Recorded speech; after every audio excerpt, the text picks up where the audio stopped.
Buenas noches, mi nombre es Javier Paz, soy gerente general de Agropartner y me acompaña José David Aguilar, nuestro gerente de investigación y desarrollo. Buenas noches, José David. Buenas noches. Estamos muy contentos porque como Agropartner queremos contribuir a una agricultura de clase mundial y hoy nos acompañan dos expertos de clase mundial que vienen desde Brasil para hablarnos sobre fitopatología y tecnología de la aplicación. Es algo muy emocionante, estamos muy contentos y estamos haciendo esto dentro de lo que hemos denominado las 4 estaciones, un programa para pasar conocimiento a nuestros agricultores y avanzar en la agricultura. José David, si nos podés contar sobre de qué se trata las 4 estaciones. Claro que sí. Muchísimas gracias, Javier. Tengan todos muy buenas noches. Sean bienvenidos. La verdad que para mí es un grato placer poder compartir el escenario con Javier. Y también es muy grato poder compartir conocimientos y novedades con cada una de las personas que hoy está ingresando a este evento. Merecer la confianza del agricultor y ser su mejor aliado, la verdad que es nuestra visión como Agropartner y está escrita en letras doradas como una regla para cada uno de los funcionarios de Agropartner. Fruto de eso es justamente este evento, denominado las 4 estaciones.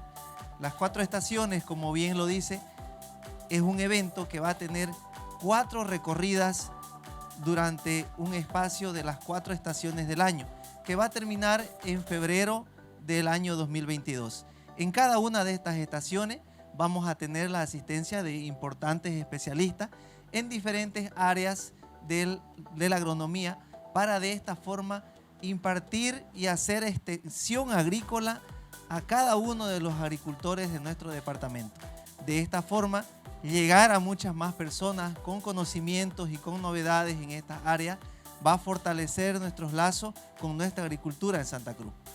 Por tal motivo, en esta oportunidad quiero presentarles nuestro video oficial, Javier, del evento Las 4 Estaciones, que nos pone dentro de un esquema totalmente diferente de extensión agrícola. Adelante, por favor.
Quiero presentar a nuestros dos especialistas.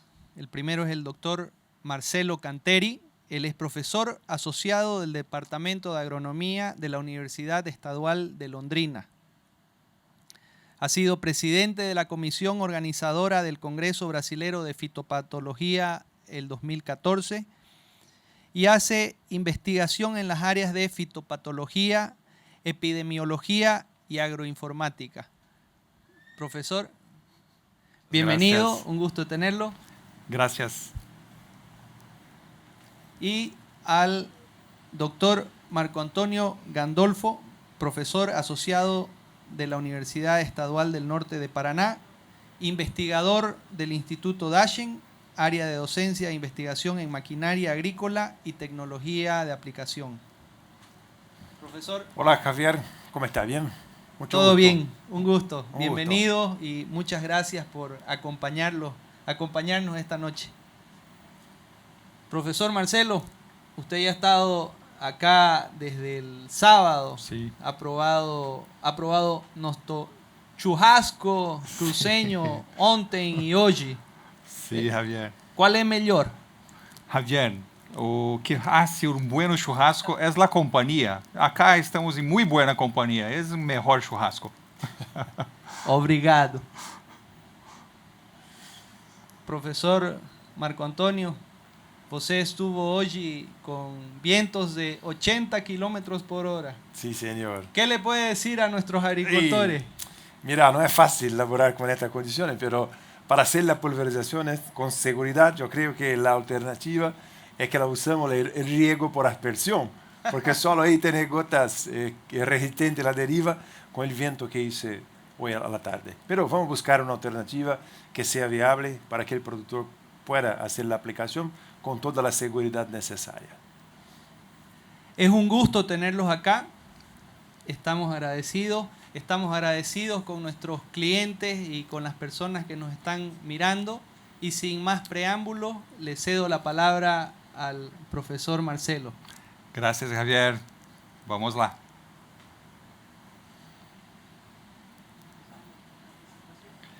Bueno, buenas noches a todos. Hoy nos vamos hablar sobre las enfermedades en la soya, las principais enfermedades em la soya.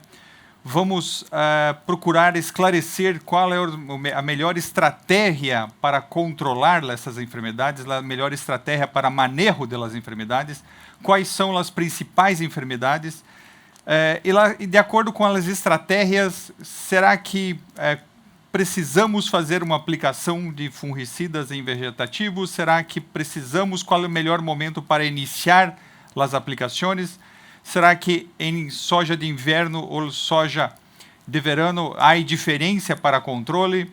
Quais são os melhores produtos que nós outros temos hoje em dia para poder controlar as enfermidades? Bueno, aqui é um retrospecto sobre como está a situação, como foi a situação no último ano das enfermedades em soja.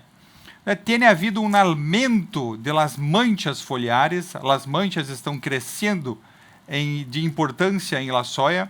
No passado, 3, 4 anos, era só a roya, era muito importante. Agora, as manchas, mancha anilhada, mancha de cercóspora, em alguns casos, antracnoses ou coletótricum, têm ganhado importância. Vamos ver quais são estas situações. As perdas podem chegar de 5 até 20 sacas por hectare. 20 sacas, mais de 1.000 quilos por hectare, solo devido a manchas foliares. É muito rendimento. As maiores perdas ocorrem com retraso no início do controle. Este é um ponto crítico. Nós outros precisamos saber qual é o momento ideal para iniciar o controle das enfermidades. Há algum problema com míldio pulverulento em siembras posteriores. Este míldio pulverulento abre portas para a entrada de cercóspora. Portanto, quando controlamos o míldio pulverulento, nós outros teremos melhor rendimento. Em relação aos fungicidas, temos estrubirulinas, temos triazóis, temos carboxamidas. O ideal é fazermos uma rotação desses produtos, rotacionar esses produtos para poder controlar essas doenças de uma forma adequada e nunca esquecer dos multissítios, dos protetores, mancozeb, clorotalonil, cobre. Esses são produtos especiais para nós usarmos para controlar as enfermidades em soja. Das estrubirulinas, vamos falar um pouco de picoxistrobina, trifloxistrobina, metaminostrobina, triazóis é o proteoconazol, que não é muito um triazol, uma triazolintiona, mas tem alguma resistência cruzada. O próprio tebuconazol, o ciproconazol em doses maiores também tem uma eficiência boa para controle de enfermidades. O difenoconazol tem importância para manchas foliares. Então, nós temos um grupo de fungicidas que nós podemos utilizar para controlar as enfermidades de forma adequada. Porém, tem tido resistência desses fungos a estes principais fungicidas. E aí nós precisamos ter estratégias adequadas para controlar as enfermidades com essa resistência que o fungo está tendo aos fungicidas. Mas antes de conversar sobre as principais enfermidades, me gusta apresentar este slide com uma vaca, né? Esta vaca está aqui para representar como está a situação de nossas cultivares neste momento. As cultivares de passado eram grandes plantas com baixo rendimento. Hoje nós temos baixas plantas com alto rendimento. O ciclo é mais curto. Quando o ciclo é mais curto, a planta é mais baixa, menos hojas, e estas hojas são muito responsáveis por enchimento dos granos. Portanto, são muito responsáveis pelo rendimento de nossas áreas, de nossas parcelas. Temos que cuidar mais. Este é o ponto. Uma vaca holandesa dá muito leite. Nós outros temos muito leite da vaca holandesa, pero temos que cuidar muito daquela vaca para ter leite. As nossas novas cultivares teremos que cuidar muito dela para ter mais rendimento, e entre estes cuidados estão as doenças, as enfermidades da soja. E aí entra um ponto que me gusta destacar: a comparação de las enfermidades com malezas, com insetos. Os insetos, nós outros vemos o inseto pequeno, a oruga, o chinche pequeno, sabemos que precisamos controlar, senão daqui uma semana, 15 dias, vai causar dano. As malezas, nós outros vemos as malezas pequenas, sabemos que precisamos controlar, senão daqui uma semana, 15 dias, causará danos. As enfermidades, nós outros vemos os sintomas da enfermidade e sabemos que uma semana, 15 dias para trás, teve dano. De dano já ocorreu. Esta é a diferença de enfermidades para malezas e para insetos. Nós outros temos que sempre estar adelantado para controlar estas enfermidades. Se nós outros esperamos os sintomas, nós outros geralmente estamos perdendo rendimento. Em alguns casos não há perda de rendimento, vamos mostrar para vocês, mas de uma forma geral há perda de rendimento. E o que fazer neste cenário? Uma aplicação, duas aplicações, três aplicações, quatro aplicações, quantas aplicações nós outros teremos que fazer para controlar e quais são as outras estratégias além dos fungicidas para nós outros controlarmos as enfermidades. Há estratégias adequadas? Aí nós vamos esclarecer quais são essas estratégias que, junto com os fungicidas, incrementam nosso rendimento. Acá está um primeiro ponto que me gusta destacar, é o pulverização 1. Vamos estabelecer um vocabulário, um dicionário acá para nós outros entendermos como fazer o controle das enfermidades. Este estágio que está apresentado em sua tela é o estágio do pré-cierre. Este pré-cierre é o momento para fazer a aplicação 1. Mira que há uma aplicação 0 antes da aplicação 1. Será que essa aplicação 0 é necessária ou não é necessária? Vamos esclarecer. Será que esta aplicação 1 é importante? Sim, adelanto, é muito importante. Ela é a principal pulverização que nós outros temos para fazer em soja, para controlar roya, para controlar mancharilhada, para controlar cercóspora. É a principal aplicação. E a segunda aplicação, a aplicação 2, 14 dias depois, também é muito importante. Estas são as duas principais aplicações que nós outros temos. Podemos fazer a aplicação 0 do vegetativo? Sim, pero há algumas condições. E a aplicação 3 depois para fechar o ciclo? Sim, pero há algumas condições. Mas a aplicação 1 e 2 são muito importantes. Vamos ver por quê e quais são as outras estratégias que nós outros temos para controlar as enfermidades. Portanto, quais são as principais enfermidades que temos em soja. Vamos começar com a mancha anilada. A mancha anilada, até 4 anos atrás, não era uma enfermidade importante em soja. Havia mancha anilada, pero la queda de rendimento, os danos eram bajos. Nós outros não teníamos muitos danos de mancha anilada. Nos dias atuais, mudou o cenário. Nós teremos baixa roya, baja roya, não há tanta importância de la roya nas últimas safras, pero la roya continua sendo uma doença importante. E cresceu a importância de cercóspora, cresceu a importância de mancha anilada, cresceu a importância de cercóspora, de coletótrico antracnosis em algumas situações, pero a mancha anilada, nós outros temos que controlar ela muito adequadamente, dependendo principalmente de cultivar.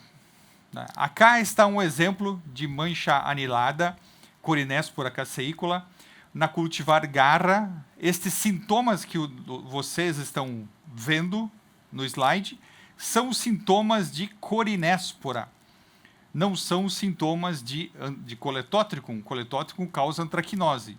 Aqui nós temos mancha anilada causando um sintoma muito parecido com antracnose. Não podemos confundir estes sintomas de mancha anilada com antracnose. E aqui, como mencionei, tem um trabalho da Proteplan ali do Brasil, mostrando que, dependendo da cultivar, tem uma severidade muito diferente. Tem cultivares que têm severidade de 5%, tem cultivares que têm severidade de quase 60%.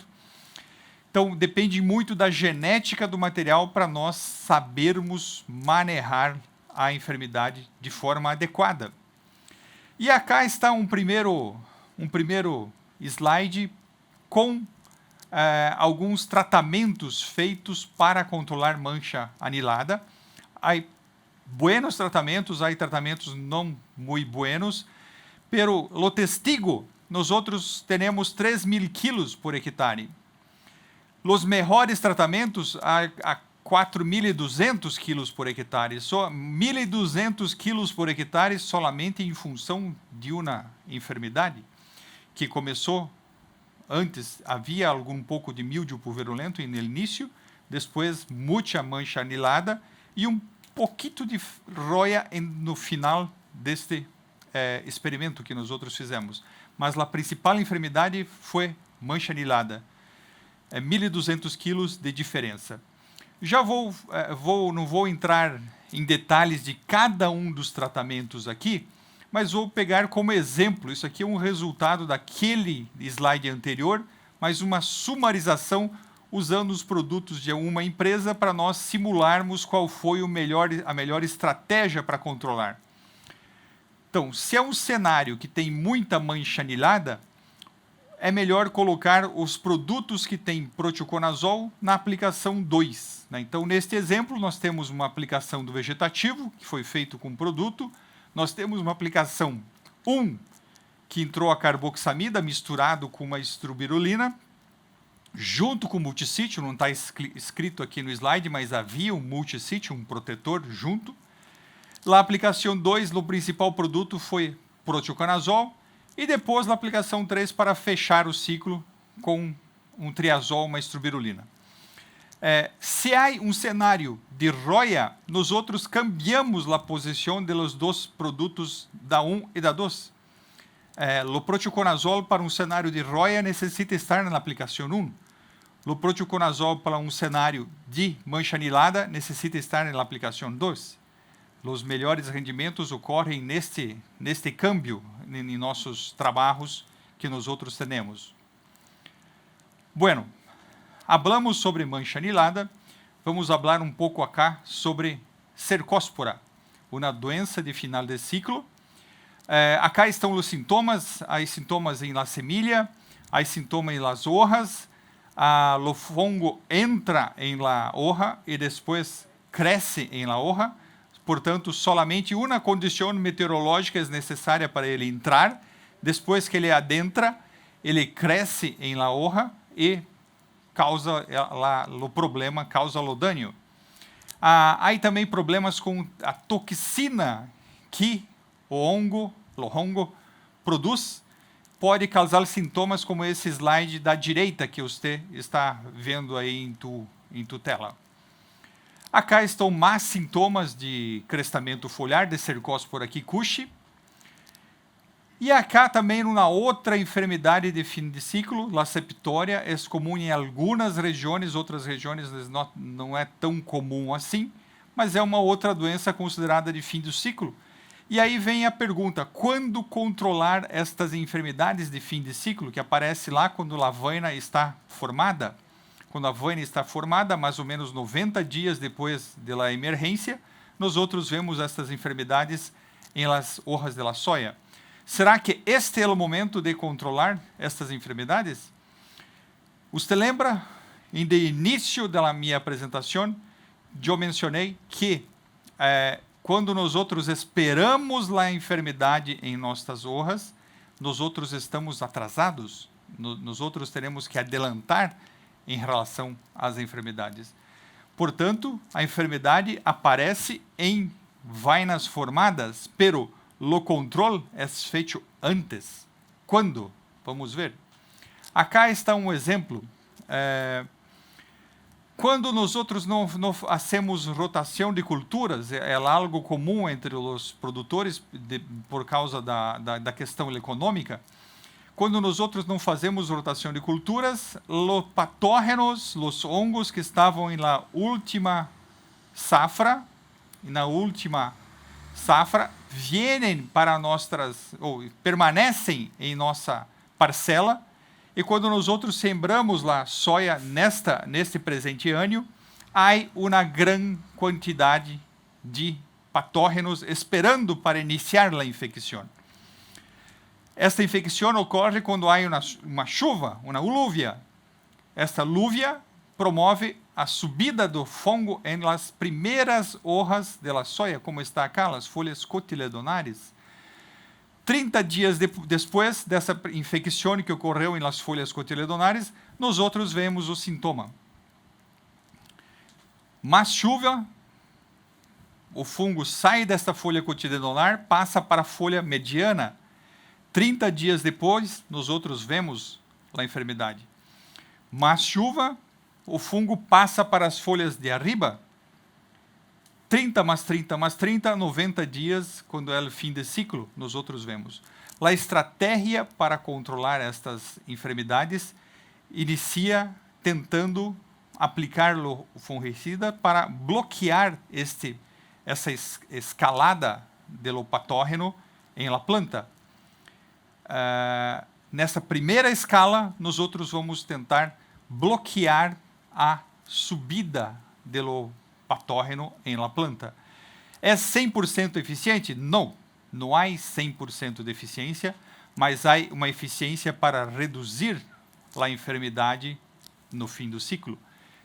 Teremos outras aplicações para fazer esta redução. Bueno, vimos mancha anilhada, vimos cercóspora, septória, agora antracnoses, o coletótricum. O coletótricum real está aqui nesse slide. Este coletótricum inicia com pequenas pontuações em la vaina e é muito difícil o controle. Não porque não há fungicidas. Há buenos fungicidas? Há buenos fungicidas, pero o problema é como aplicar este fungicida em las plantas. Como aplicar o fungicida na parte de barro das plantas. Muito pouco fungicida chega quando nós outros pulverizamos, fazemos uma pulverização e o patógeno estará ali, naquela região, abaixo, em las plantas, naquelas vainas. Como nós identificamos se realmente é uma antracnose? Nós outros teremos muita confusão com a antracnose e outros sintomas, como até com cercóspora nós outros confundimos, com tinte alguns outros confundem, ou mesmo com sequia. A sequia promove a queda da vaina, a queda de la flor, e esta sequia, depois que a flor, depois que a vaina está no solo, o coletótricum entra naquela aveina, entra naquela flor, mas não foi o coletótricum que derrubou aquela aveina, que derrubou aquela flor. Portanto, é muito importante diagnosticar e encontrar as estruturas de coletótricum, este acervo, a estrutura, em microscópio ou em lupa, para nós outros certificarmos que se trata de coletótricum antes de cair no solo. Depois que cai no solo, é muito comum encontrar coletótricum no material. A estratégia é encontrar antes. Pero a dificuldade é colocar os fungicidas onde nós outros precisamos colocar os fungicidas na parte de barro das plantas. Há buenos fungicidas? Há fungicidas eficientes para controlar coletótricum? Sim, há. Principalmente benzodiazepinur, principalmente difenoconazol, são buenos produtos para controlar antracnoses em trabalhos que colegas fizeram em laboratório, com placa de Petri e com vainas, o levando para o laboratório, têm uma alta eficiência de controle esses dois produtos. Pero a dificuldade, novamente, é colocar o produto onde ele necessita estar protegendo a vaina. Se em la parcela há muita antracnose, a antracnose gosta de uma condição de temperatura alta e muita umidade. Se há muita antracnose, muito coletótricum, ano após ano, a estratégia é fazer uma rotação de cultura, espera um ano sem soja, claro, depende da condição econômica para poder fazer isto, pero se está perdendo 20 sacos por ano com antracnoses, a melhor estratégia é esperar um ano para depois voltar com a soja para fazer um bom controle com semilha trazida de outra região, deixando um ano sem soja, a recuperação da parcela ocorrerá. Pero há bons produtos, teremos que aplicar na condição correta. Mancha anilhada, cercóspora, septória, antracnoses, coletótricum e roia. La roia, mesmo na baixa severidade de la roia, causa tanto dano quanto uma alta severidade de outra enfermidade. Por isso, a importância de la roia. Nós outros teremos que sempre prestar muita atenção em la roia. Acá está um gráfico mostrando como a severidade de la roia é importante, ou no momento que la roia chega em nossa parcela, se ela chega com 25 dias, com 30 dias, as perdas são de 50%. Se ela chega com 90 dias, as perdas são de 5 a 10%. Quanto antes nós identificamos a roia, maiores são os danos que nós outros teremos. E a relação de la roia com a condição de chuva. Quanto mais chuva há, maior a severidade de roia. Esta é uma condição, se há muita chuva, a tendência é ter mais roia também. Bueno, falamos das principais enfermidades da parte das hojas da soja e temos algumas recomendações de fungicidas, pero antes de los fungicidas vamos revisar quais são as outras estratégias que nós outros temos para manejar as enfermidades. Siembra temprano é uma estratégia.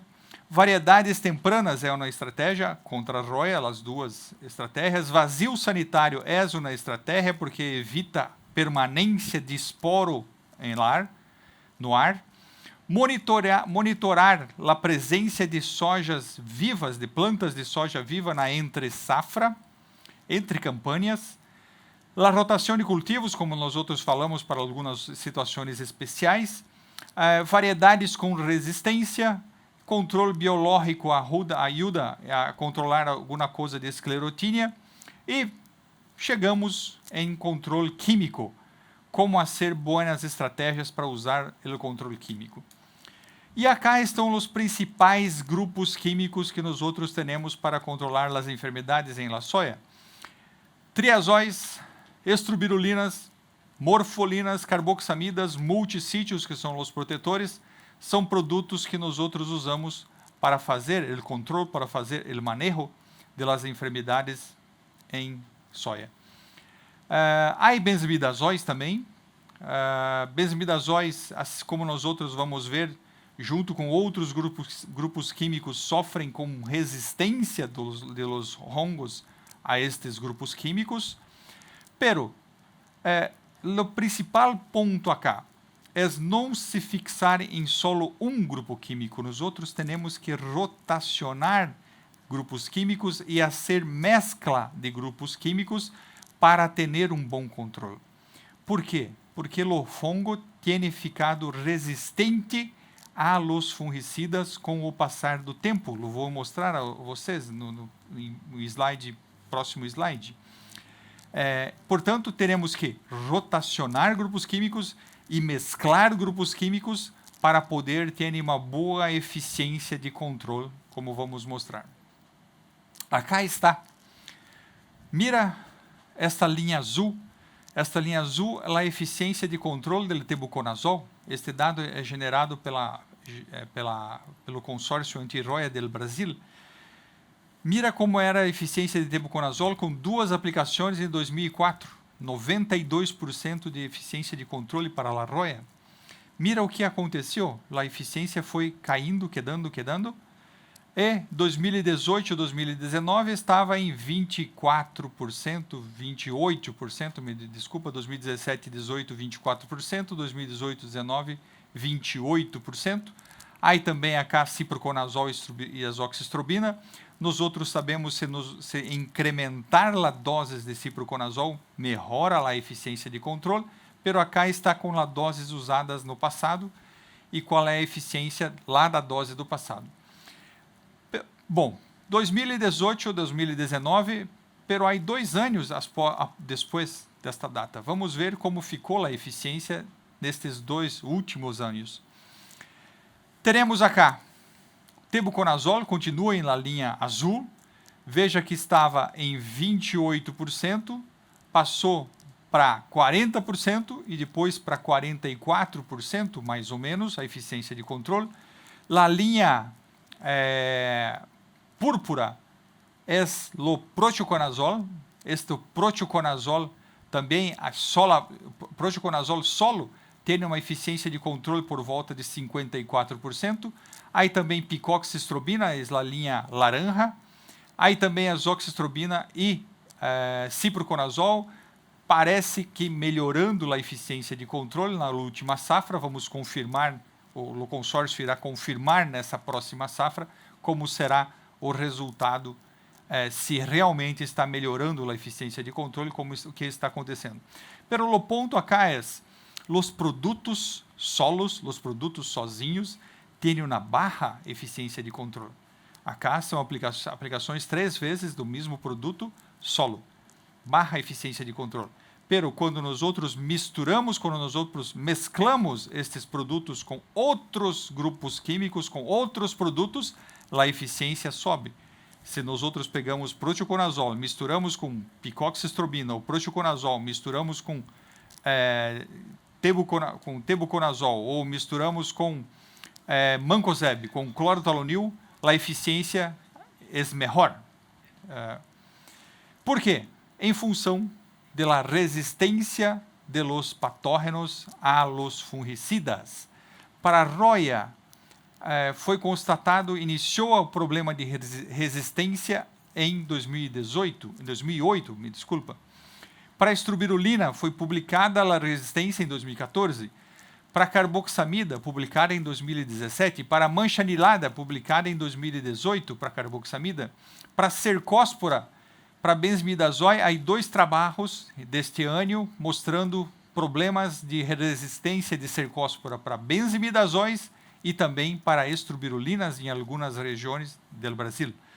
Portanto, nós outros temos que sempre monitorear se em nossa parcela, se em nossa região, os fungos já estão resistentes aos grupos químicos ou não estão, para saber qual é a eficiência destes produtos.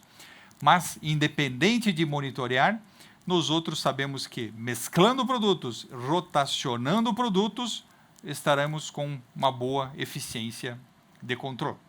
Acá estão alguns resultados do consórcio anti-roya em Brasil, nesta última safra. Todos estes são os pontos onde foram feitos os trabalhos. E acá estão um resultado de 19 ensaios que foram feitos em todo o Brasil, mostrando a eficiência. Vou destacar aqui de los produtos solos, de los produtos como as empresas entregam os produtos para o comércio. Acá está o resultado. Nós sabemos que há muitos produtos buenos acá quando nós misturamos, quando nós mesclamos este produto com mancozeb, mesclamos com clorotalonil, mesclamos com oxicloreto de cobre, nós sabemos que teremos buenos resultados. Vamos olhar o tratamento 15, onde nós temos uma mistura de mancozeb, picoxestrobina e tebuconazol, com muito buenos resultados. Nós temos outro tratamento com clorotalonil, o tratamento 7, com buenos resultados. E nós temos alguns produtos que parecem com pouca eficiência, mas nós sabemos que se misturarmos mancozeb ou misturarmos clorotalonil nesses produtos, a eficiência fica muito melhor. Vou destacar aqui também esse tratamento 16, que é o programa de aplicação. Que é o programa de aplicação desta rede de consórcio anti-roya?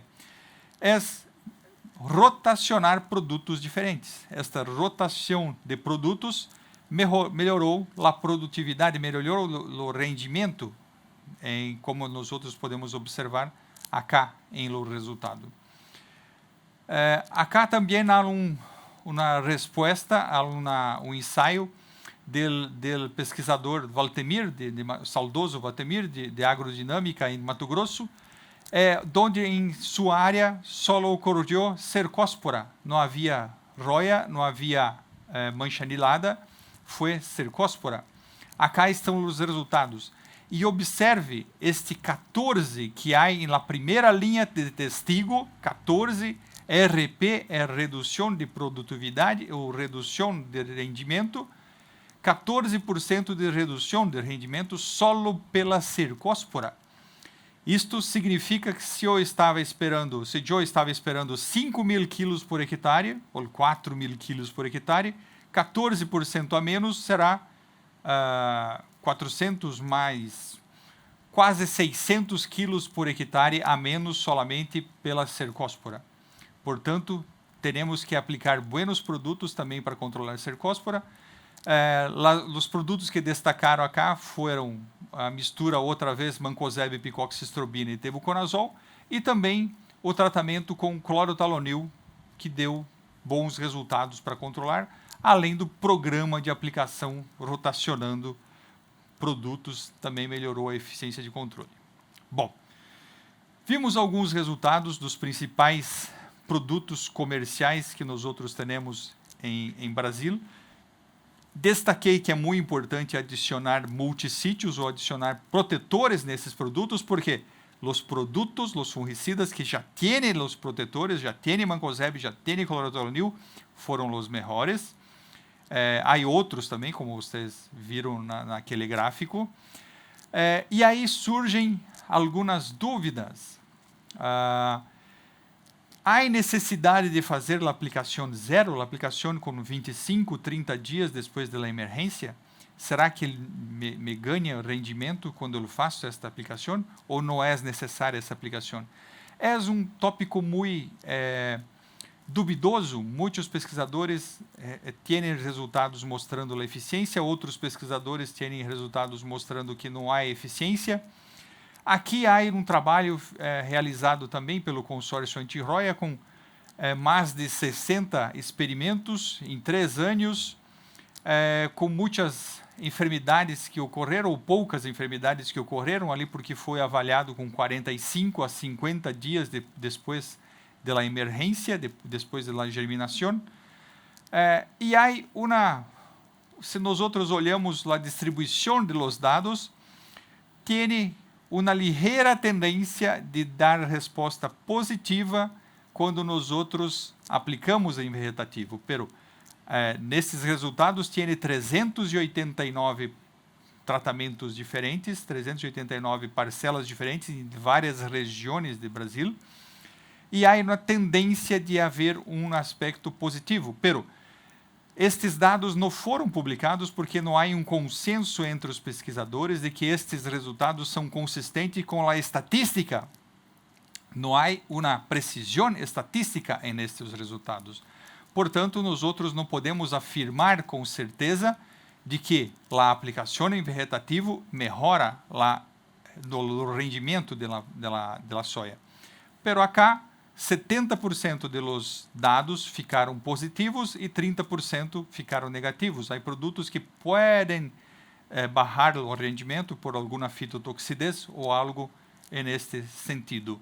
E há produtos que podem incrementar o rendimento e há também a força da estatística, porque alguns casos, quando foi negativo, não é porque o produto causou fitotoxidez, mas porque o rendimento caiu num local que não havia uma boa fertilidade ou algo assim.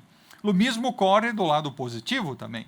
Portanto, por isso que nós outros pesquisadores não podemos afirmar que isto é um bom resultado. Acá, hasta que tempo nós outros temos que proteger as plantas da soja?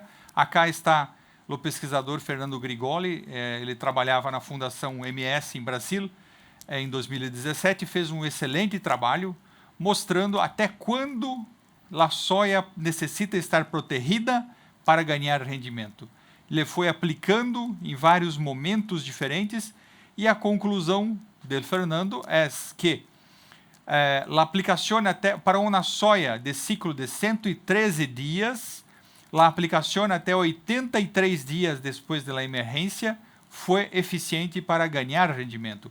Aplicações depois desta data não foi eficiente para ganhar rendimento. Portanto, a conclusão deste resultado é proteção até 20 dias antes da cosecha, pero para tienes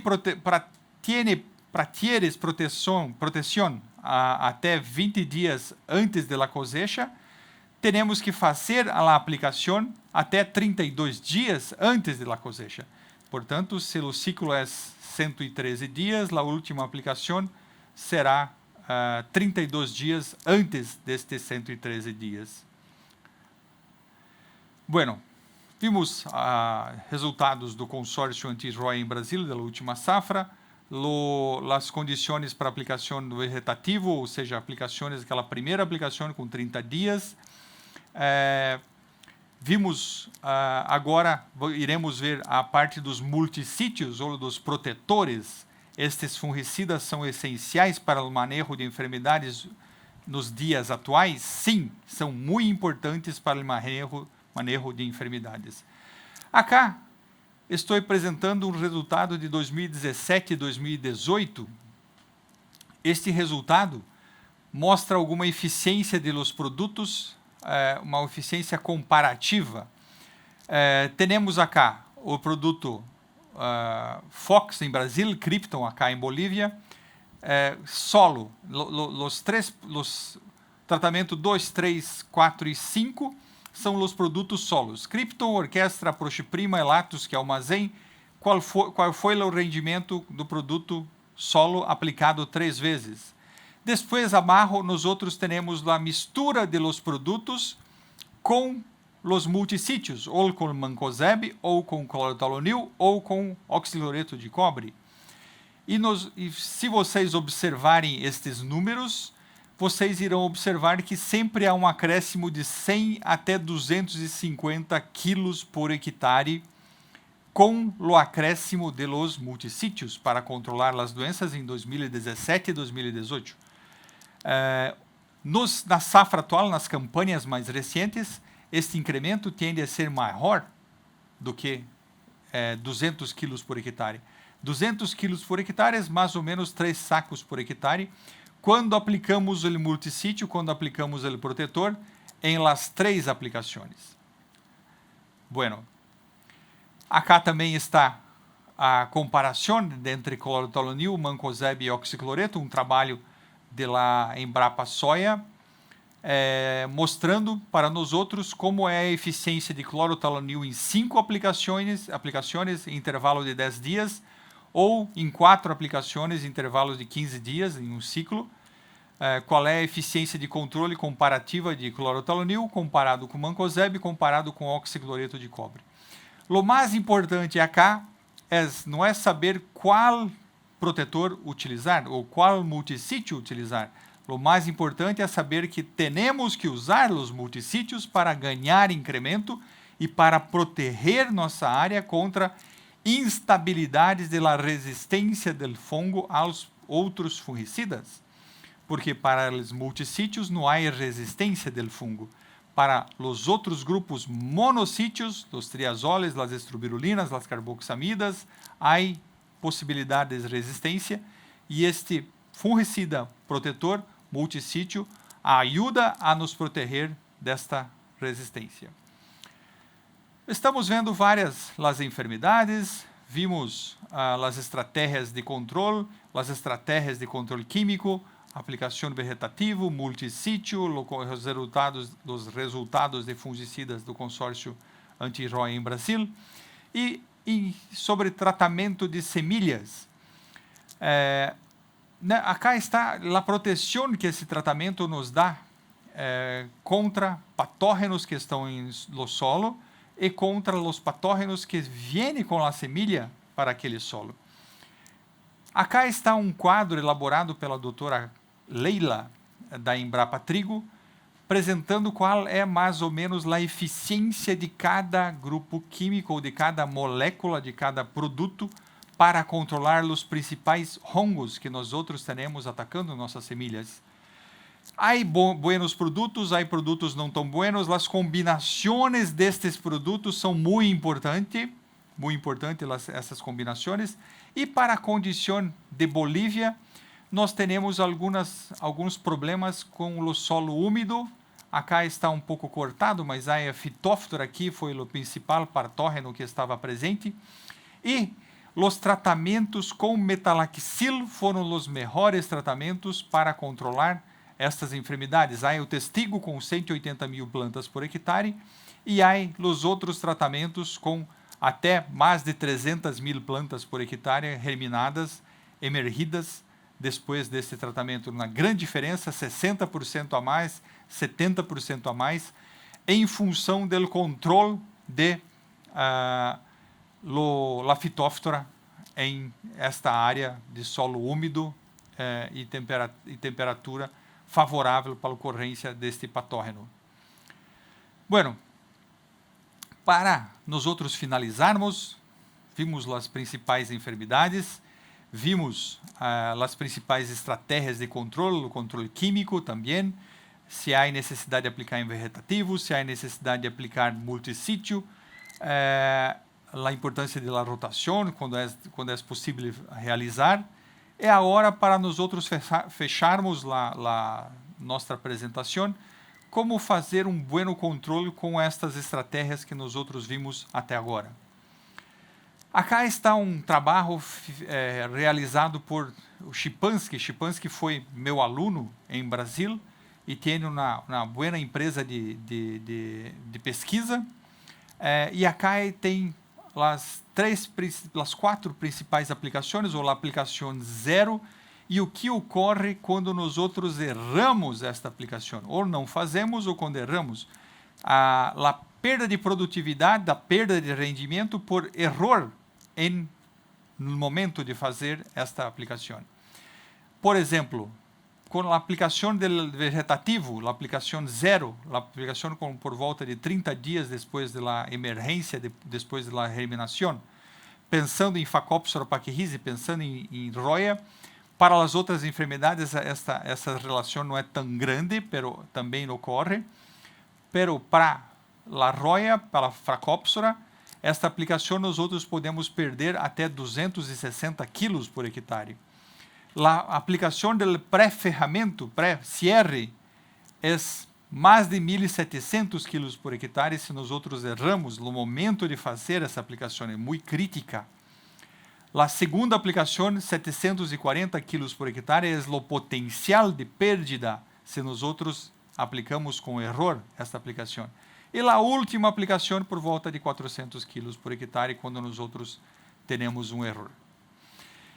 E acá tem no último slide para nós outros discutirmos essas estratégias que foram apresentadas para você, as recomendações finais, aplicar de forma preventiva en el momento adecuado es la principal estrategia. Las enfermedades en soya são como caminhones descendo na gran descida. Nosotros temos que frenar este caminhão no início da descida. Se nós esperarmos este caminhão ganhar velocidade, não há como segurar mais. Temos que segurar no início da descida ou no início do ciclo de cultivo, aplicando o nosso freno. Nosso freno são os fungicidas, são as estratégias que nós temos para controlar neste momento. As manchas predominam em cultivos recentes, a roya segue sendo importante em muitas regiões, a antracnose deve aplicar-se em vegetativo para tentar controlar essa enfermidade. O míldio pulverulento abre porta a cercóspora, portanto, temos que controlar este míldio com difenoconazol, com morfolina no estágio inicial para poder ter bom rendimento e sem perdas por cercóspora. As aplicações pré-cierre e pré-cierre mais 14 dias são as principais, a aplicação 1, a aplicação 2. Clorotalonil é bueno para controlar cercóspora. Aplicar sempre multissítio ou produto protetor misturado com a mescla de fungicidas aumenta a seguridade e aumenta o rendimento. A aplicação vegetativa discutimos bastante, intervalo de aplicação de 14 dias. E em relação aos fungicidas, melhores resultados com a alternância de buenos produtos aplicados em lo momento certo, é o principal ponto. Carboxamidas ingressam aos programas de aplicação antes, em função da característica desse grupo químico ser mais preventivo, e sempre fazer mescla com multissítios. Bueno, acá estamos em nosso final da apresentação. Agradeço a invitação para estar acá conversando com você. Nós estamos muito agradecidos a AgroPartners, acá em Bolívia, poder conversar com você. Ao grupo Mastermind também, estamos muito agradecidos. E estamos à disposição para qualquer pergunta que vocês queiram fazer para nós outros. Muchas gracias. Buena noche a todos. Profesor, muchísimas gracias. En nombre de cada uno de los participantes de este importante evento, quiero darle las gracias por su muy importante participación. La verdad que nos ha abierto la mente y nos ha hecho pensar nuevamente en nuevas estrategias dentro de nuestras prácticas agrícolas. Yo le voy a pedir, profesor, que aguarde al final de la presentación para las preguntas consecuentemente. ¿Sí? Claro, obrigado, David. Luego de agradecer al profesor Canteri, les hago recuerdo que vamos a tener al final de la conferencia del profesor Gandolfo una respuesta a cada una de las preguntas que cada uno de ustedes tenga. Por tal motivo, les voy a pedir que vayan haciendo sus preguntas respectivas en el chat que tenemos en el evento, y posteriormente al final, como les comentaba, vamos a hacer una pequeña mesa técnica con nuestros dos especialistas para poder dialogar sobre sus inquietudes que tienen en relación a los temas que hoy hemos estado conversando. Voy a dar paso a el doctor Marco Antonio Gandolfo. Adelante, por favor.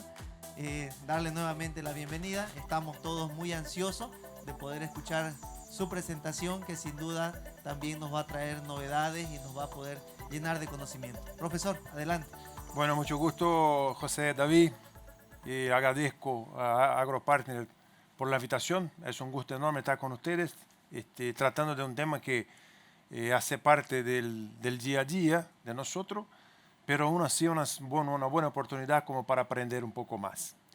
Bueno, lo que tengo para tratar con ustedes para hoy está un poco sobre el concepto de la tecnología de aplicación, hablar un poco también sobre los adyuvantes o coadyuvantes y sobre el preparo del equipo, sobre todo el mantenimiento de la pulverizadora. Cuando nosotros analizamos el concepto de tecnología de aplicación, hay que considerar como el mínimo 3 parámetros: la calidad, la seguridad y el costo de la aplicación. En general, estos parámetros son conflictantes. Eventualmente la calidad con la seguridad puede haber conflicto, pero seguramente sea la calidad o la seguridad vas a tener conflicto con el costo. Y hay que pensar un poco, reflexionar sobre qué parámetro que se ha de priorizar cuando se selecciona una tecnología de aplicación, como para obtener una aplicación que sea de buena calidad, que sea segura y que sobre todo se pueda pagarla, ¿no? Por esto, nosotros vamos a tratar de considerar estos parámetros y hacer un análisis de una manera un poco separada para entender los límites de calidad, los límites de seguridad y absolutamente los límites de costo. Una otra observación que me gustaría hacerla para ustedes como una reflexión es que en general el productor, así como los consultores, se priorizan los costos de aplicación. Y el costo debería ser tratado como una consecuencia de la selección de una técnica que le proporcione una seguridad y una calidad buena primero. Y después se va a analizar el costo. Cuando se parte de una decisión basada en el costo, seguramente lo vas a comprometer, o sea la seguridad o sea la calidad. El principal factor de calidad es la cobertura, que está determinada por una ecuación que está presentada entre las variables que puede considerar. Está el volumen de aplicación, que es una opción del productor para determinar el volumen que se va a aplicar. La tasa de recuperación, que no está determinada por el productor. Esto depende obviamente de las condiciones ambientales que vas a hacer la pulverización. El factor de espallamiento en la gota, que está elevado al cuadrado. Por tanto, los espallantes que proporcionan un incremento del área de la gota son fantásticos para mejorar la cobertura. Y están divididos por el área de hojas. Cuanto más grande el área de hojas, menor será la cobertura para un determinado volumen, así como el diámetro de gota. Para obtener mejor seguridad hay que utilizar gotas de tamaño más grande, pero gotas de tamaño más grande seguramente le disminuye la cobertura para un determinado volumen, lo que peora la calidad. Muy bien, cuando consideramos las tasas de recuperación, que es un factor que no tenemos gran control, se puede ver que el maíz, cuando se aplica el maíz, en la condición de la mayor densidad de hojas de maíz, se puede tener una tasa de recuperación cerca de los 15-16%. O sea, de todo lo que sale de la boquilla, solo 15 o 16% va a llegar a la planta. Y la otra parte será perdida, sea para el suelo, para el ambiente o para una otra parte que no está considerada y que no pertenece a la planta. En la soja, aunque la soja tenga una capacidad de recuperación más alta que el maíz, se puede llegar a una condición muy buena, cerca de los 50-55%. O sea, hay que considerar que por lo menos la mitad del producto siempre va a ser perdido, no va a llegar en la planta. Además de esto, hay que considerar que el botalón de la pulverizadora se mueve para frente, para atrás, para arriba, para abajo, y por ahí se produce una serie de variaciones de la distribución del producto que están mostradas a una barra normal sin problema ninguno. Aún así hay una variabilidad de 15%. Cuando poner una boquilla gastada vas a los 22, una boquilla obstruida a los 35, una barra en declive para abajo 7 grados, que es muy poco, que pasa mientras la máquina se mueve, puede llegar a los 45%. Y cuando hace una curva para, por ejemplo, corregir una trayectoria, se puede llegar a los 59% de diferencia de producto entre un punto en el otro. Ahora, imagínate cuando la máquina está en movimiento y que muchos de estos problemas ocurren de manera simultánea. Así que podemos tener variaciones de dosis en superficie que pueden estar entre los 25 y los 400% de la dosis pretendida. Si, además de estas diferencias, que se pierde la mitad, la barra, el botalón se mueve, y que por ahí pierde más una gran parte, aún así una planta madura, una planta ya de tamaño normal, en estadio reproductivo, se ve que para un promedio de depósito de producto que se podría considerar el promedio en una planta, tiene más de 100% a más en la parte superior. Es por lo menos 72% menos del promedio en la parte inferior. Así como ya comentó Marcelo, hacer el producto llegar en una cantidad mínima necesaria en la parte de abajo es bastante complejo. Por esto, importantísimo que se empiece estas aplicaciones antes de que la cultura cierre totalmente y ahí se imposibilite el movimiento de la gota para abajo. Un otro factor que hay que considerar es que hay una separación de productos dentro del tanque y sobre todo en el circuito hidráulico de la máquina. Así que las mezclas que eventualmente ofrecen baja estabilidad física, se promueve la separación de estos productos y por ahí, bueno, 50% se pierde en el ambiente. Poco menos del 10% puede llegar en la parte de abajo de la planta. Que el botalón se mueve, que por ahí hace diferencias absurdas de sobredosis o subdosis. Y aún así hay que considerar que también estos productos no están homogéneamente siendo pulverizados por el botalón. Y bueno, con todo ese problema se comprende la dificultad de se aplicar el concepto de tecnología de aplicación tal como está propuesto. O sea, aplicar de manera que una cantidad mínima necesaria del producto llegue al local correcto para promover el control con la mejor pérdida para el ambiente y un costo adecuado. Esto no es fácil de practicar. Una oferta tecnológica que hay en el mercado para mejorar la aplicación son los coadyuvantes o adyuvantes, que son productos inertes al agente de daño, pero son clasificados según su funcionalidad y están ahí para mejorar la calidad de la aplicación. Entre las líneas de investigación que podemos establecer como para estudiar los coadyuvantes, nosotros vamos a dividirla en 4 líneas, que sería la línea funcional, que está descrita ahí en el slide. También vamos a hablar un poco de la línea agronómica, de la línea ambiental y de la línea operacional. Como caracterización funcional, entre ellos la determinación de dosis, estabilidad física, reducción de espuma, se puede ver que nosotros usamos productos de distintas formulaciones y hacemos mezclas en las máquinas con distintas formulaciones. Y estas formulaciones, esta mezcla en general puede promover algunas incompatibilidades. Entre ellas, con herbicidas, con fungicidas, con herbicidas, con fertilizante foliar. Hay una serie de incompatibilidades que por ahí se promueve o la interrupción de la pulverización para limpiar la máquina o la diferencia de caudal de una boquilla para otra, lo que obviamente va a producir distintas dosis en cada faja de pulverización. Una otra cuestión es que estas formulaciones, aunque sean aplicadas de forma individual, tienen capacidad de se mezclar con agua también distintas, ¿no? Que indica la diferencia de concentración en dado momento en que la pulverizadora está se moviendo y aplicando el producto.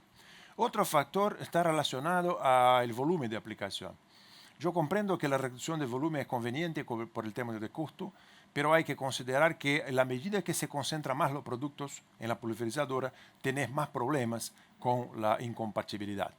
Por ejemplo, que está mostrado una mezcla de 2,4-D con glifosato, donde se logra una mezcla absolutamente homogénea con los 120 litros por hectárea, no pasa lo mismo con los 60, ¿no? Indicando que sobre todo las aplicaciones de bajo volumen tiene la posibilidad de ocurrencia de más problemas. Una otra cuestión es determinar el nivel de agitación del caldo necesario para mantener el caldo homogéneo en función de la formulación del producto. En la medida que nosotros usamos formulaciones que sean menos solubles, hay que ponerle más atención para la agitación del caldo. Hay 2 formas de promover la agitación. La primera es la agitación mecánica, que se busca con el dispositivo que está mostrado, donde este agitador hace una turbulencia en el líquido que en general es bastante eficaz, ¿no? Pero es un sistema que tiene su costo. es más caro porque hay que tener un motor que gire el agitador, hay que tener todo un dispositivo armado como para andar. Este se usa en máquinas en general que utilizan bombas de bajo caudal, por ejemplo, bombas de pistones. Si hay bajo caudal en la bomba está dimensionada para abastecer el botalón. Si no hay excedente de líquido, se pone un agitador mecánico. En las máquinas que utilizan bomba centrífuga, se adopta el agitador hidráulico. La bomba centrífuga tiene como característica un caudal más elevado y que por ahí abastece el botalón y el excedente vuelve al tanque.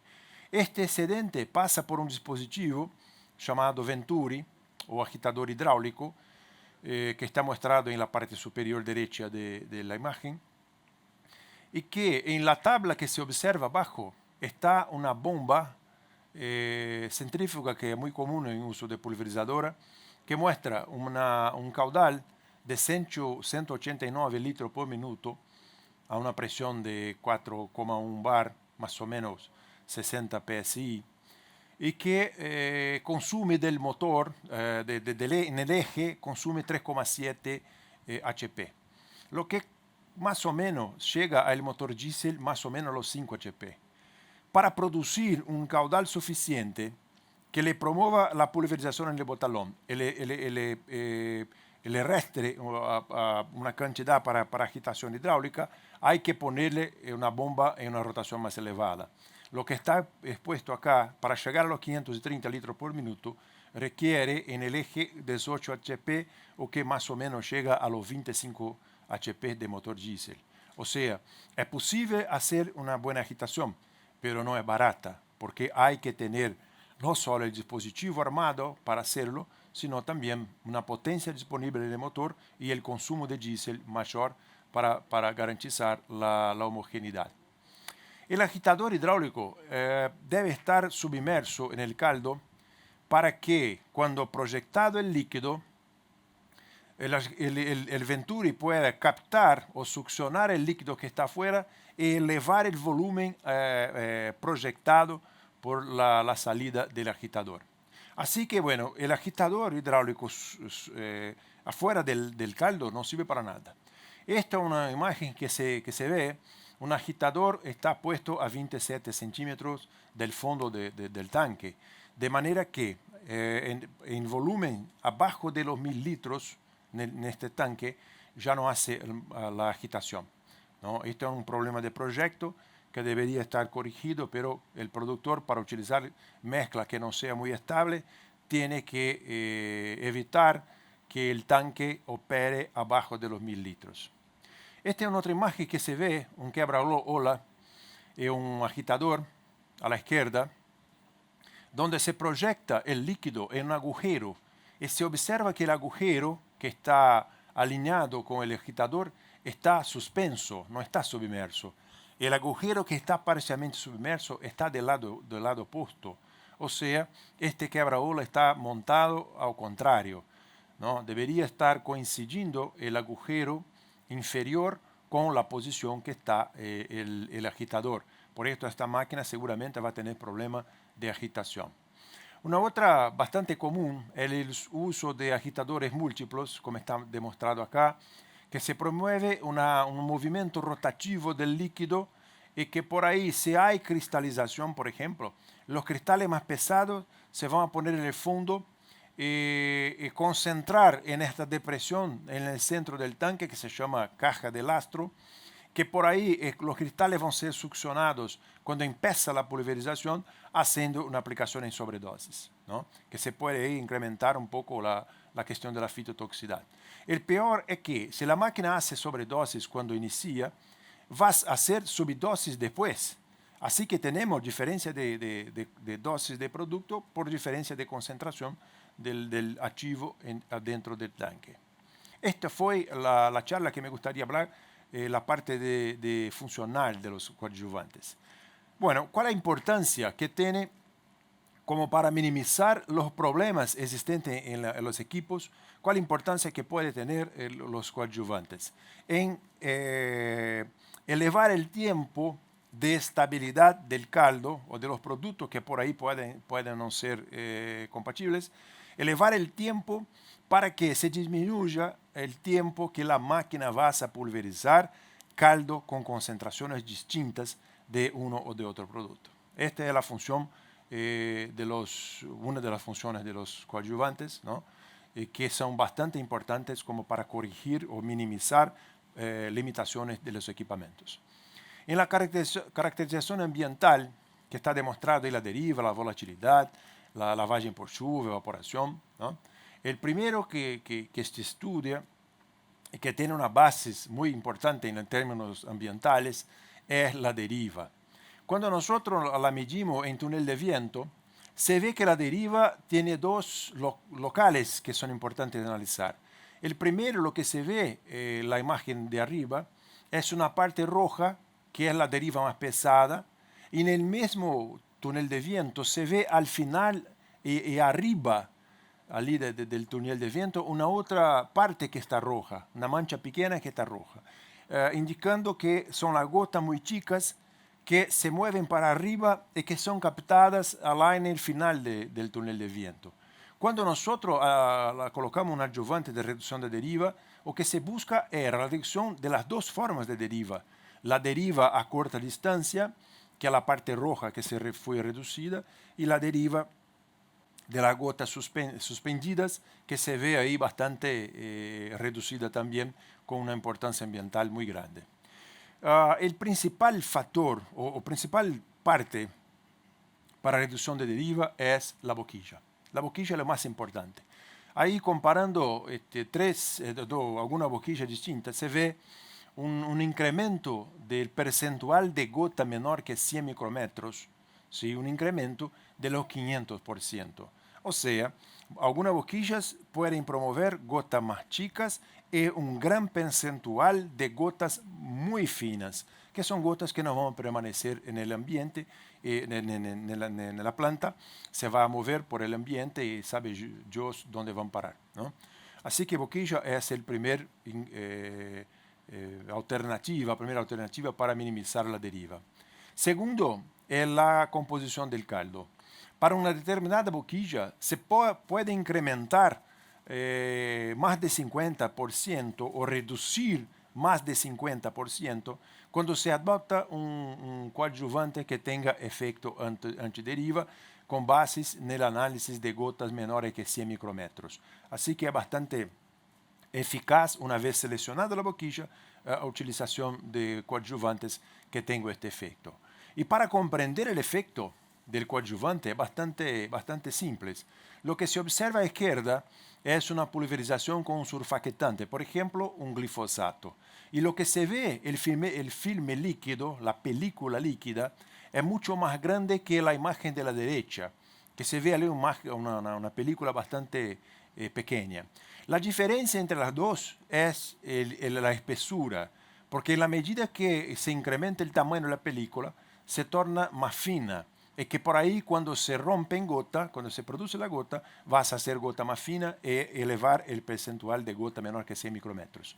Y mientras la imagen de la derecha, lo que se ve es una película más chica y por lo tanto más gruesa, de manera que se promueve la micronización de gotas, no solo más gruesas, sino también la producción de un percentual muy bajo de gotas muy chiquitas. Esta es una imagen que hace una comparación. Lo que se ve las cuatro columnas a la derecha, las dos últimas columnas, es que usando un determinado coadyuvante, aunque sea con la columna roja, aunque sea en condición ambiental más agresiva, se puede lograr un tiempo de vida útil de esta gota más grande que la columna del centro, donde está allí la letra AB, que se ve que aunque sea en condición ambiental mejor, el tiempo de vida útil de la gota es más bajo que una otra composición de caldo en condición ambiental más agresiva. En otras palabras, es más fácil controlar la evaporación por la composición del caldo do que por la condición ambiental que se hace la aplicación. En la parte agronómica, Ahí está la cobertura, que más o menos ya lo comentamos con la ecuación. La deposición de ingrediente activo, que son cosas distintas. Cobertura es como el producto está distribuido sobre el blanco, ¿no? Y el depósito es cuánto de producto hay en el blanco, que son cosas distintas. Yo puedo tener muchas gotas chiquitas, juntar todas y no tener una cantidad mínima de producto como para agir eficientemente. Como puedo tener una sola gota grande en el centro de la hoja que no está tampoco preparada como para proteger la planta y por ahí no sirve. Y por tanto hay que hacer un balance de las dos. Hay que distribuir bien el producto y sobre todo tener una cantidad mínima para que él pueda tener la acción sobre los problemas. También la intensidad de mojamiento, que el tiempo, el área que la gota puede ocupar, la penetración, el nivel de control de eficiencia, que voy a mostrar. El depósito, la cantidad de producto, lo que se ve en el gráfico a la izquierda, en la parte inferior de la planta, se puede lograr con un coadyuvante hasta el 95% a más de producto en este punto. ¿De qué manera lo hacen? Protegiendo las gotas más chicas. Si la gota más chica sobrevive más tiempo, tiene más probabilidad, más chance de llegar en la parte baja de la planta. También la parte de espallamiento, lo que se observa acá es que las últimas dos columnas, que es una aplicación con Mancozeb, con y sin la presencia de un espallante, lo que se observa es que un espallante se puede promover una gota que se ocupe en el área de casi el doble, que llega ahí a 97% más. Si estamos hablando de un producto protector, tal como comentó Marcelo, es fundamental que tenga una área mucho más grande de cobertura para promover el control. En términos de penetración, nosotros la medimos haciendo lluvia artificial. Le pulveriza la planta un herbicida y le va haciendo lluvia a los 0 minutos, 15 minutos, 30, 60 y 120 minutos, como está demostrado, con y sin coadyuvante, y observa el nivel de injuria. Y lo que se ve a los 60 minutos, por ejemplo, que lo destaqué ahí en el gráfico, se logra el 107% más de injuria cuando se hace aplicación de un herbicida y una lluvia artificial a los 60 minutos após la aplicación. O sea, el coadyuvante acelera la absorción de este producto, le dando quizá un poco más de protección y mejorando el resultado de la pulverización. Y la última parte, la caracterización operacional, que está ahí seleccionada: la limpieza o descontaminación de máquina, la reducción de depósito, formación del film líquido, el ángulo de chorro, espectro, y bueno, hay una serie de otros que se pueden analizar. Estos equipos sirven para demostrar que, como se ve en la imagen, en la parte izquierda, son residuos que ya están solidificados en la máquina, y en la parte derecha lo que se ve es la complejidad de un circuito hidráulico de una pulverizadora. Y es obvio que como para limpiar y mantener que todo en perfecto funcionamiento no es una cosa fácil de hacerla, ¿no? Pero cuando nosotros adoptamos diferentes adyuvantes en el caldo que promueven por ahí una homogeneidad mejor por una característica propia, se reduce la formación de residuos en la máquina. En este ejemplo, para un producto que está clasificado allí como con la letra B y el último de la derecha con la letra A, un depósito o una formación de residuos en el filtro de 700% más. O sea, este producto colabora mucho con la retirada permanente de los residuos en el circuito hidráulico. Y para finalizar, vamos a adentrar en la parte de preparo de equipo. Y me gustaría destacar la imagen que se ve, el cuadro, que indica los problemas más comunes de los pulverizadores en Brasil y errores en el volumen de aplicación, que está ahí en 74% de las máquinas. Donde se ve ali pontas ruins, que traducido sería boquilla gastada, se ve problema frecuente en 65% de los equipos. Y por ahí, señores, imagínate que en general más del 70% de las máquinas que se operan en Brasil, y quizá Bolivia sea mejor, ¿no? Pero en Brasil más del 70% de las máquinas tiene problema grave o de calibración o problema de boquilla desgastada o obstruida. Esta imagen se puede ver a la izquierda, una parte ahí que está destacada, que no se ve la aplicación. No se ve porque la boquilla está totalmente bloqueada, ¿no?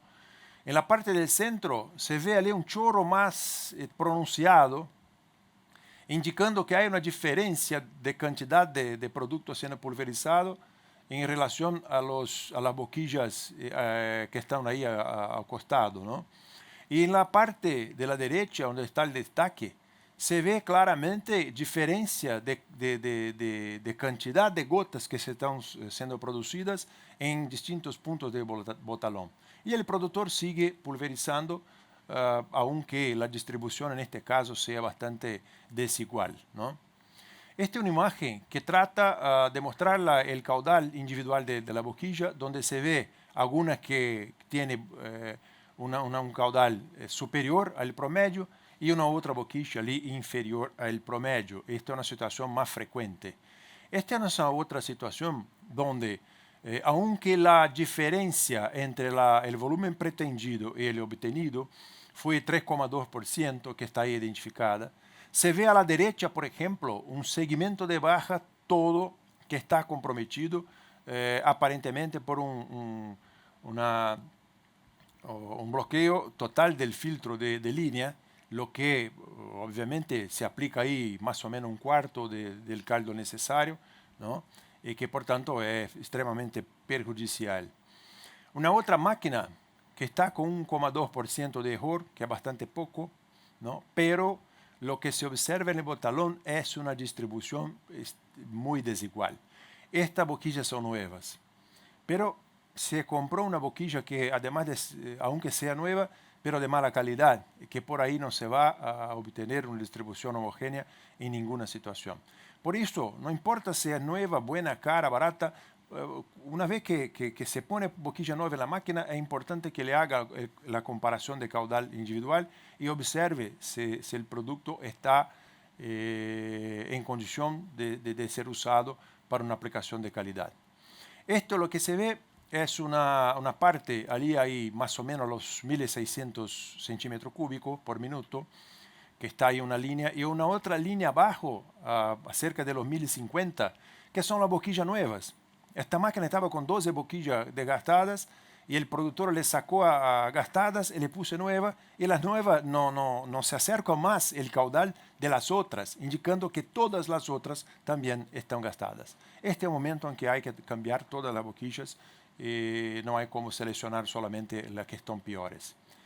Para tener una idea de cuánto significa una boquilla gastada, para una máquina, esta es una situación en que una boquilla sola aplicaba 68,8% a más de producto en relación al promedio, y que para este productor en un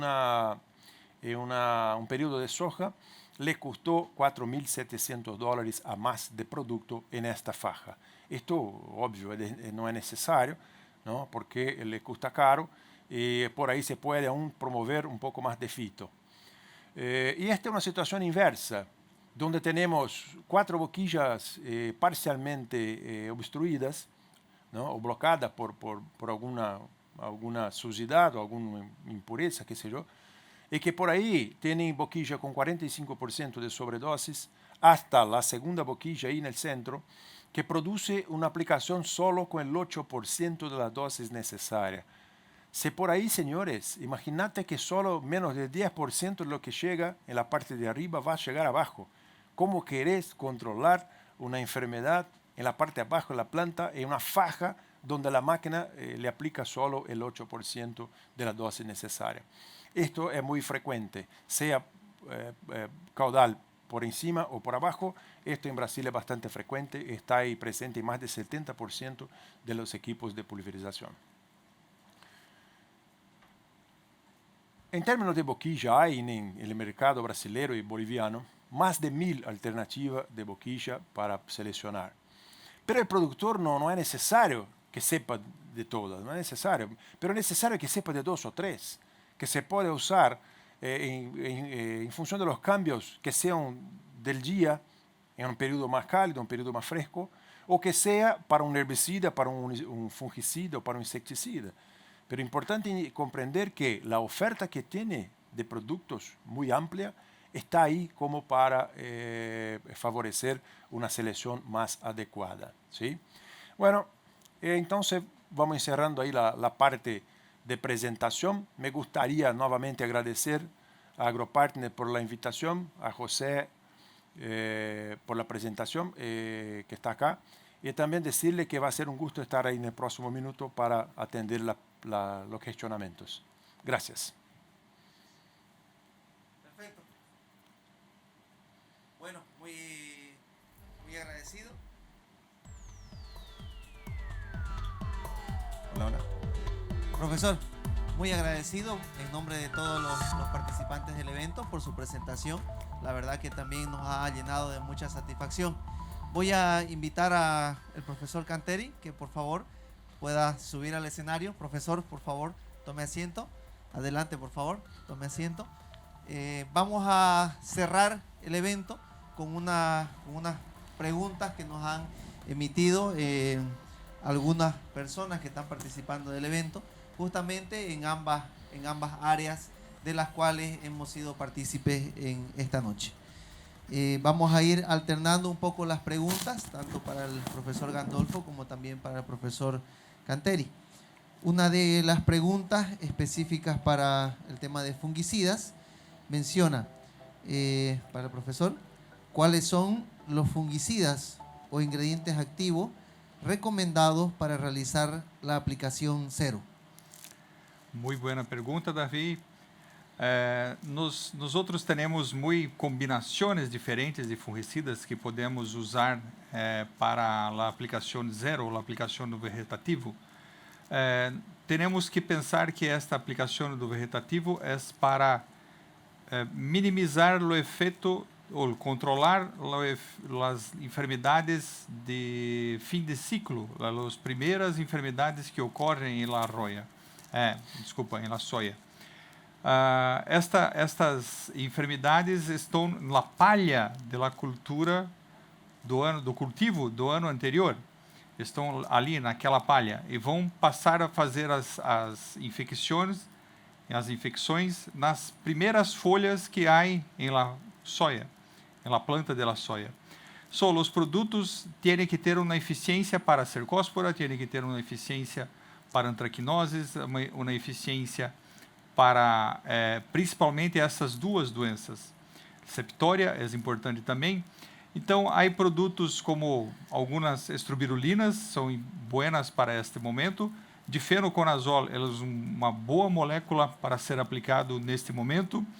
Se há problemas se há problema com antracnoses, também podemos utilizar benzodiflupir neste momento para fazer aplicações. Não é comum, pero em áreas com antracnose real, que têm um problema sistemático com antracnoses, áreas muito úmidas e muito calientes, pode ser uma alternativa eficiente para controle do coletótricum.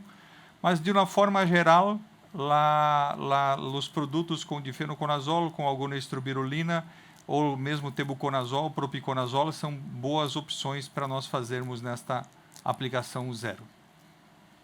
Perfecto, doctor. Muchísimas gracias por la respuesta.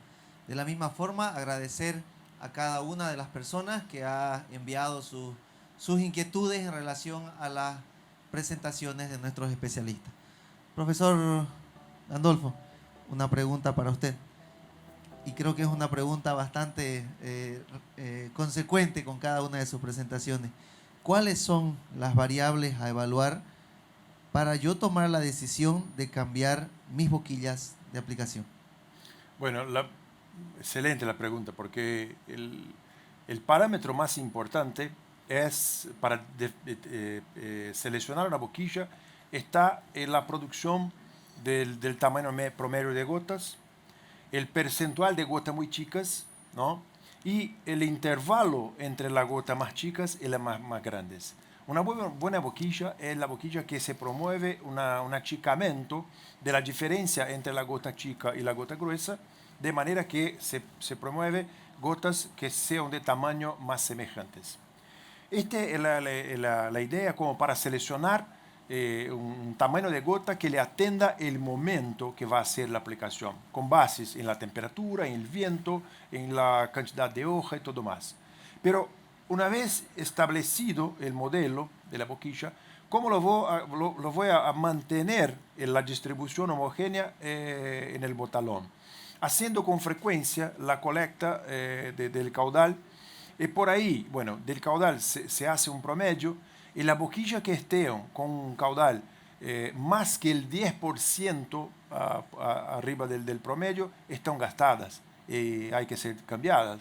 Y la boquilla que estén con más de 10% menos del caudal fatalmente están obstruidas y hay que ser limpias, ¿no? Esto yo creo que es el criterio más importante, aunque se puede imaginar que bueno, se gastar toda la boquilla juntas, no vas a tener una diferencia entre una y otra, pero en general esto no pasa, porque siempre en el local donde la boquilla está puesta más próxima del punto de entrada del caldo en el segmento, esta boquilla se va a gastar más rápido.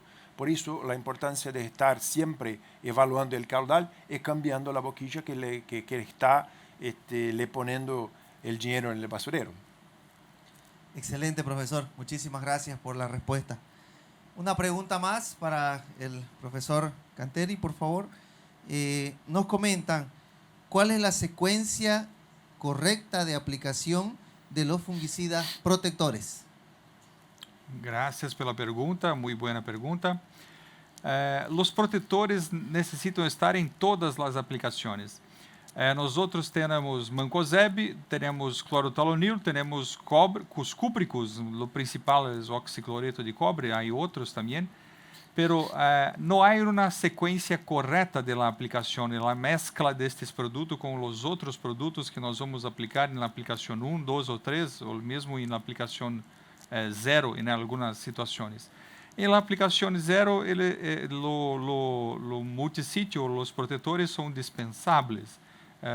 Pero em las próximas 3 aplicações, a aplicação 1, 2, 3, são essenciais estarem em mescla, porque não só o rendimento é maior, mas a proteção de los problemas de la resistência que os hongos têm é minimizado quando nós outros temos os protetores mesclados. Normalmente, o mancozeb tem uma maior afinidade com produtos que têm uma certa fitotoxidez, como por exemplo proteoconazol e tebuconazol. Portanto, nós outros recomendamos que quando há proteoconazol ou tebuconazol na mistura, o protetor, neste caso, seja o mancozeb. Por outro lado, se em tua área há muita mancha de cercóspora, o clorotalonil é muito eficiente para controle de cercóspora, portanto, o ideal seria que houvesse 3 aplicações de clorotalonil nas três épocas de aplicação de fungicida, se forem feitas 3 épocas. O clorotalonil seria uma ótima opção para fazer o controle de cercóspora. Portanto, cada situação há uma combinação diferente. Os cúpricos têm uma afinidade com alguns produtos específicos. Como eu mostrei em minha apresentação, alguns produtos têm um bom efeito com cúprico junto com eles. Portanto, os 3 são importantes. Mais importante do que saber qual protetor usar é usar um protetor. Este protetor pode ser clorotalonil, este protetor pode ser mancozeb, este protetor pode ser oxicloreto de cobre ou qualquer outro cobre, mas necessita estar junto com a aplicação para incrementar o rendimento e também para dar mais segurança ao problema da resistência de los hongos. Perfecto, doctor. Muchísimas gracias por la respuesta. Cambiando un poquito el tema, vamos a tecnología de aplicación. Una pregunta muy interesante y relacionado a lo que ha estado comentando el profesor es ¿cómo puedo utilizar el viento para mejorar mi aplicación? ¿Por qué es importante el viento en mi aplicación? Excelente. Hay que considerar que el aire no es acalentado por el sol. el sol en verdad se acalienta el suelo y el suelo acalienta el aire. De esta manera, el aire que se gana más calor se pone menos denso, más liviano, y que por ahí se mueve para arriba, generando un efecto llamado de convección. Este movimiento del aire acalentado para arriba promueve un retardo del movimiento de la gota para abajo, o impidiendo que la gota llegue a la planta, o atrasando la llegada de la gota al blanco. De esta forma se pierde más, sobre todo las gotas más chicas, se evapora más archivo si se trata de un archivo que sea volátil. Un otro efecto es el inverso.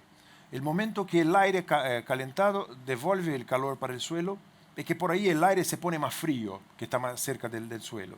Y este aire más frío también impide que la gota más chica se mueva para abajo, porque la gota no logra penetrar en la parte del aire más denso, y se pone la gota parada sobre el local de pulverización, y por lo tanto no llega al blanco también.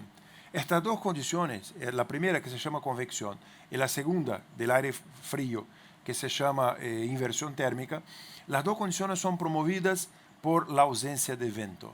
Entonces el viento es importante primero para evitar o para reducir el efecto de la inversión térmica y de la convección térmica, de manera que favorece la calidad de la gota.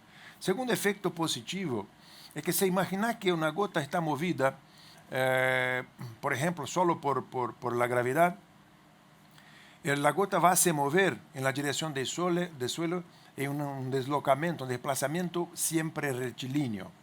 Si es rectilíneo, no tiene movimiento lateral, la gota no tiene chance de desviar de la hoja, de la parte de arriba de la planta y llegar abajo. Por esto, la única forma de mover la gota, de promover el movimiento horizontal de la gota, de manera que se pueda desviarla de la hoja de arriba para que llegue abajo, es con la presencia del viento. Es cierto que hay que tener un equilibrio también, porque el viento exagerado, se asociar con gota muy chica, está promoviendo un fenómeno que es nocivo llamado deriva. Pero por esto hay una gran oferta de boquillas que tienen diferencia del tamaño de la gota, de manera que se pueda coincidir el mejor tamaño de gota posible en una condición, aunque sea con viento, pero con bajo nivel de deriva. Y son de estas dos formas que me gustaría destacar el viento, que son importantísimas. Y acá Bolivia, por lo que observé yo en estos días que estoy acá, hay un aspecto extremadamente positivo porque tiene viento casi todo el tiempo, lo que puede ayudar mucho a mejorar la calidad de la aplicación. Excelente, profesor. La verdad que estamos reaprendiendo nuevamente con estas conferencias tan importantes y mucho más con las participaciones de cada una de las personas que hoy nos acompañan en el evento, gracias a estas preguntas. Una pregunta más para entrar un poco en el tema de fungicidas. Nos menciona, la dosis de Approach Prima en Brasil es de 300 cc por hectárea, pero aquí estoy aplicando 400 cc por hectárea. ¿Con esta dosis puedo elevar o mejorar el control? Bueno, es una buena pregunta porque lo Approach tiene ciproconazol y tiene picoxestrobina. Picoxestrobina es una muy buena estrobirulina en su composición. Y los ciproconazol es un bueno triazol para control de roya principalmente. Pero los ciproconazol en la dose testada que nós utilizamos, como eu apresentei em lo gráfico, mostrando a queda da eficiência, é em la dose mais baixa, lá do início da utilização do produto. E nós temos trabalhos mostrando que ciproconazol responde, incrementa sua performance quando nós incrementamos a dose. Portanto, se for uma condição onde há probabilidade de ter roya, um incremento nesta dose de ciproconazol pode garantizar ou pelo menos minimizar o problema com a roia ou melhorar a eficiência de controle do produto em função do incremento da dose de ciproconazol. Perfecto. Muchísimas gracias, doctor, por la respuesta. Vamos con una más de tecnología de aplicación, doctor. Nos menciona, ¿cuáles serían las principales barreras para no llegar al blanco en una aplicación? Todavía estamos estudiando para comprender los factores de pérdidas. Algunos ya son conocidos, pero como ejemplo la deriva, la evaporación, todo esto ya se conoce. Pero aún hay otros factores que son determinantes en la llegada del producto en el blanco, entre ellos la evaporación no solo del activo que está en la gota, sino también por la parte volátil de la gota, de manera que la pone tan chica que no llega a descer, a calir en la dirección del blanco. Entonces, si imaginamos que entre otros factores que vamos a llamar de no interceptación, la gota no interceptó el blanco, si no interceptó el blanco no tiene cómo actuar, ¿no es cierto? Estos son los aspectos físicos, la deriva, la evaporación y la volatilización del activo, la evaporación del agua de la gota y la volatilización del activo. Y existen los aspectos químicos que son más complejos para comprender. Entre ellos, la separación, por ejemplo, de producto adentro del circuito hidráulico. Imagínate que gran parte de la máquina tiene algún dispositivo de agitación que por ahí puede funcionar, otras no tanto, pero hay algún movimiento, turbulencia del caldo en el tanque. Pero una vez que el caldo se mueve para el circuito hidráulico, donde tenés los tubos, las mangueras, ahí con más de 1 pulgada, 2 pulgadas, y que la máquina frecuentemente hace una parada, sea para una maniobra, sea para un mantenimiento de boquillo, o qué sé yo, por un otro problema, un problema de suelo, y que por ahí cada vez que la máquina cambia la velocidad de movimiento, cambia también el flujo del líquido adentro del circuito hidráulico. En este momento se va promoviendo la separación del producto ahí dentro, ¿no? Y obvio que después la boquilla en distintos locales donde hace la aplicación vas a tener distintas dosis de cada uno de los productos que puede ser aplicado de forma separada por la separación en el circuito. Por esto, José, es bastante difícil en este momento identificar todos los factores de pérdidas. Por esto lo tratamos de forma general de actuar con una técnica, con una tecnología, con un producto, con un procedimiento que minimice la ocurrencia de estos problemas para maximizar la llegada del producto en el blanco. Y esperamos que en el futuro próximo tengamos más información como para identificar previamente estos problemas y evitar que estas pérdidas impliquen en un fracaso de la pulverización, ¿no es cierto? Pero de manera general yo diría que son en este momento las 4. La química por la separación en el tanque o en el circuito, y las físicas, deriva, evaporación y volatilización. Excelente, profesor. Muchísimas gracias por la respuesta. Bien, la verdad que nos están llegando bastantes preguntas en el chat. No vamos a poder responderlas todas, ¿no? Si no se nos va a ir mucho más tiempo, pero sin duda alguna tenemos los registros de este evento de cada uno de los participantes y posteriormente podemos hacer llegar la respuesta. Una última pregunta, tal vez, una de las primeras que ingresó, que vale la pena responderlas. ¿Cuánto es la dosis de Mancozeb y cuánto es la dosis de cobre? ¿Y qué diferencia hay entre estos dos multisitios? Profesor. Gracias pela pergunta. O Mancozeb que nós testamos em las experimentações era 1,5 kg do produto por hectare misturado aos produtos principais. Pero los multissítios ou os produtos protetores, Mancozeb, clorotalonil, oxicloreto, são produtos que respondem ao incremento de doses.